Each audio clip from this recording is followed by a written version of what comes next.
Hello mga lods, welcome back ulit. So, pasukin natin tong next temple. Ano naman kaya ang nasa loob nito? Excited na ako kasi first time ko dito. Paganda, no? Napakaganda ng palibot. So, yun. Wow. Ayan, kung gusto niyo magdasal, pwede rin. Diba? May iba-iba yan silang magagandang ginawa dito sa daigdig. Yun ang mga paniniwala nila. So, pasok tayo ulit. Akyat. So, dito rin. Yan. Maganda din.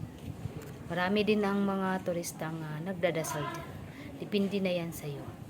So, gusto mo magbigay ng ano, bigay ka lang. So, dito naman yung next, third na naman to. Para siyang Thai temple. Parang ganun. Kasi nakikita ko ganito pero hayaan nyo. Hindi kasi ako nagbabasa. Basta kay video lang ako. Picture. Ayan. Yun. Ganda. Daming bulaklak eh. So, pasok tayo dito. Silipin natin. Maraming nagdadasal din dito. So, next naman yan yung may temple din yan. So, dito may mga bahay na. Makikita na sa baba. Mga bahay na. So, pasok tayo. Buddha din yan. Yan. Gusto nyo dasal, gusto nyo magbili. So, dyan. So, makapagsindi kayo. Gusto nyo bumili ng souvenir. Meron dito. Tapos, kunting video sa mga namumulaklak na bougainvillea ba yan? Yung pangalan na yan. Basta ito yung sa baba. Nasa taas na ako eh.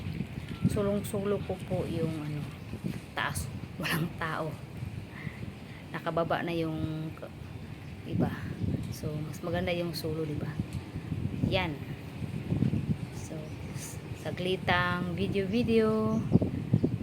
Yan. Tapos picture. Katapos naman, bigay ng kunting papasalamat. At yan lang po muna nagtatapos ang aking video. At sa susunod na naman mga lodi, maraming salamat. At God bless sa inyo lahat. Next na ulit yung baba. Salamat, bye.